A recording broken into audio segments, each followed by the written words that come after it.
जय श्री कृष्ण भक्तों, श्रीमद् भगवद गीता अध्याय 9 श्लोक 23।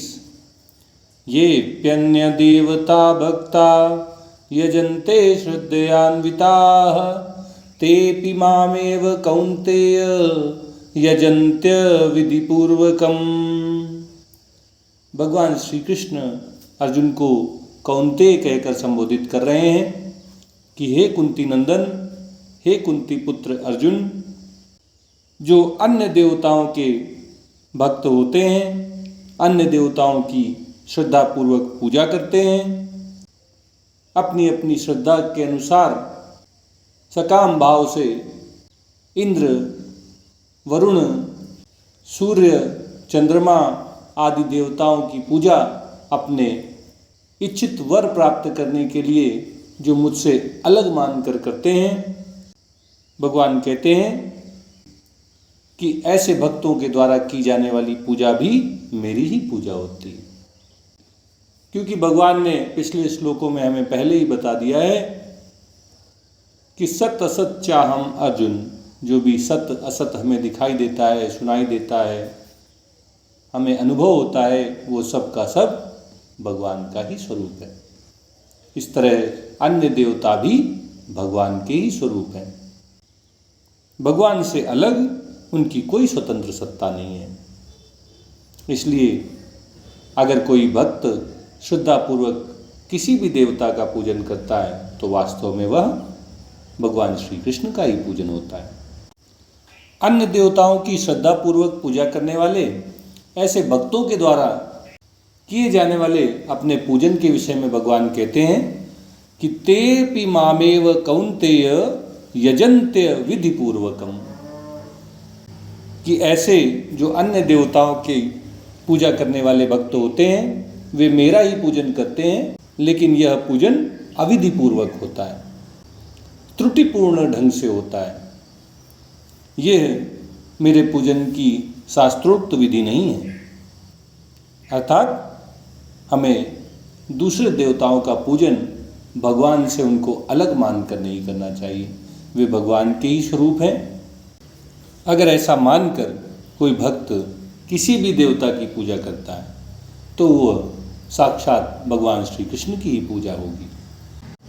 लेकिन अगर वह उस देवता विशेष की पूजा भगवान से अलग मानकर करता है तो वह त्रुटिपूर्ण ढंग है, वह गलत विधि है, अविधिपूर्वक भगवान का पूजन है तो वो भगवान श्री कृष्ण का ही पूजन, लेकिन ऐसा पूजन सही विधि से नहीं किया गया है।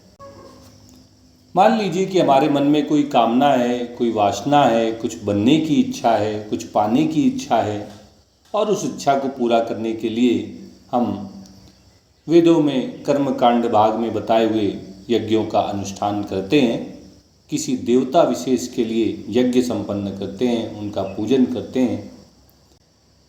तो अगर हम उस देवता को भगवान श्री कृष्ण से अलग समझकर उसकी पूजा कर रहे हैं तो हम गलत तरीके से भगवान का पूजन कर रहे हैं। और अगर हम उस देवता को भगवान का ही स्वरूप समझकर, भगवान का ही पार्षद समझकर उसकी पूजा कर रहे हैं, अगर हम इस भाव से उसका पूजन कर रहे हैं कि वासुदेवः सर्वम, सब कुछ भगवान श्री कृष्ण वासुदेव ही हैं, वे ही उस देवता के रूप में भी उपस्थित हैं और मेरी इच्छाओं को पूरा करेंगे, तो निश्चित रूप से आपके द्वारा किया जाने वाला ऐसा पूजन सफल होगा, शास्त्रोक्त विधि से होगा और यह विधिपूर्वक पूजन कहलाएगा। यही पूजन करने की सही विधि है। आपकी मनोवांछित सभी कामनाएं पूरी होंगी।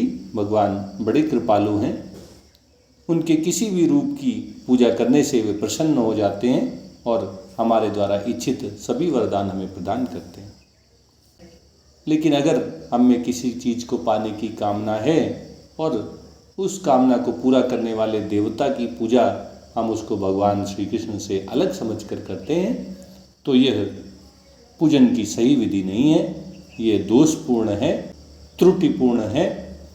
ऐसे पूजन के द्वारा जो प्राप्त होने वाला फल है वह भी स्थायी नहीं होता है, कुछ समय उसका फल आपको प्राप्त हो सकता है, लेकिन वह पुण्यों की समाप्ति होने पर फिर आपका पतन कराने वाला होगा। ऐसे में भगवान श्री कृष्ण अर्जुन के माध्यम से हम सबको ये उपदेश दे रहे हैं कि हम सबको किसी भी देवता का पूजन करें, चाहे कृष्ण, चाहे राम, चाहे शिव, चाहे दुर्गा, लेकिन हमारे मन में एक ही भावना होनी चाहिए कि ये सब एक हैं। वासुदेवः सर्वम, सब कुछ भगवान श्री कृष्ण वासुदेव ही हैं।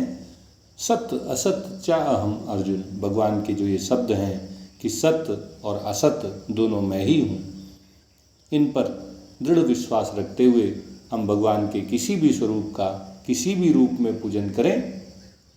भगवान एक ही हैं, इस भाव से हमारे द्वारा किया जाने वाला पूजन हमें हमारे इच्छित वर प्रदान करने वाला होगा।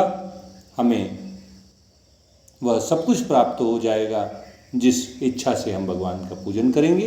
भगवान बड़े कृपालु हैं, वे भाव देखते हैं। अगर भाव में भगवान हैं तो भगवान प्रसन्न होकर हमारी सभी इच्छाएं पूरी कर देते हैं। ओम तत्सत। जय श्री कृष्णा, जय श्री कृष्णा, जय श्री कृष्णा।